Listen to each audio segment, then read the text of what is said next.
am I to be here? Climbing all my fears like they're nothing but a mountain with a view. Like there's never been a dream I can't pursue. Well, who am I not to be?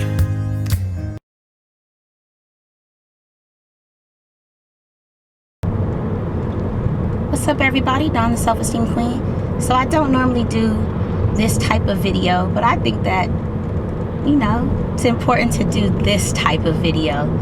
So this is what I'm going to call story time.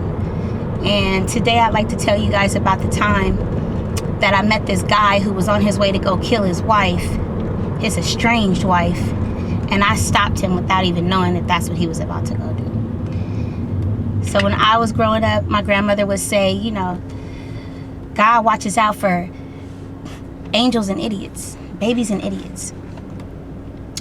And since I was grown when this happened, I guess I can't really call myself a baby. Although, you know, I was still my mama's baby or my daddy's baby, but I guess I can't really call myself a baby. Anyway, so I meet this guy at the 24-Hour Fitness in Sherman Oaks. He looks kind enough. He doesn't look like he's a psychopath. And so he says, we're talking at the gym, at the door, and he's like, well, do you want to follow me somewhere? And I was like, yeah. Ignorance at its best. So he gets in his truck, I get in my car, I follow him to like this overpass where there's water beneath. It's pitch black. So he parks his car, and he motions for me to come and get in his car. So I go get in his truck, and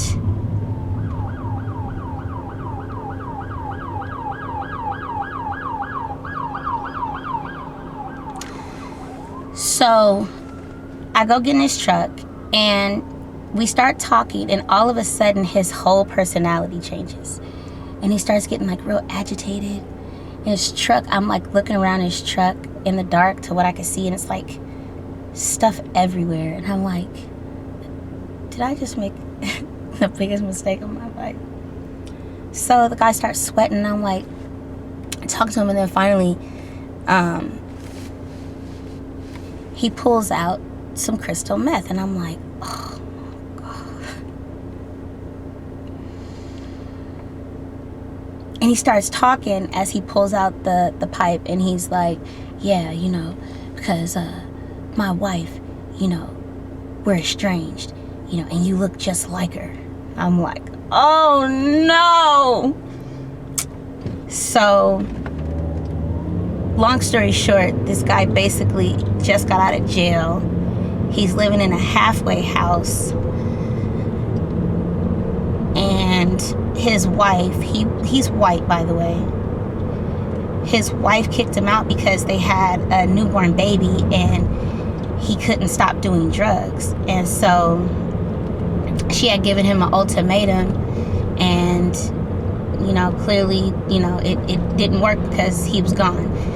So now he's out of jail, and he's living at this halfway house, or this like transitional house or whatever.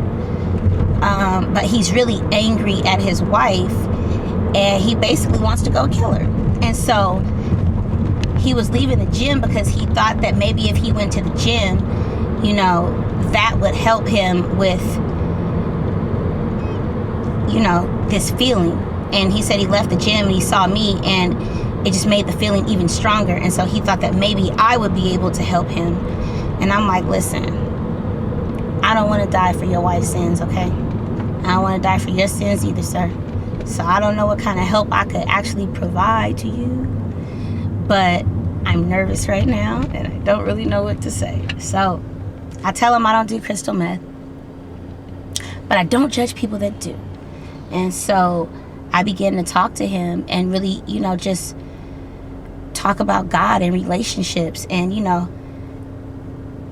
the side effects of drugs and how the enemy gets inside of you, you know, to change the way that you think. And anyway, I'm looking around this guy's truck, and I see a knife right near my feet under a newspaper, and I'm like, oh my God. So I'm like, listen, I gotta get out of this car because this guy is wacko like Jacko, and I can't be in this car with this guy.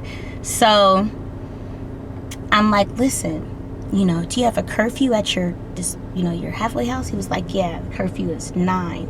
I'm like, okay. So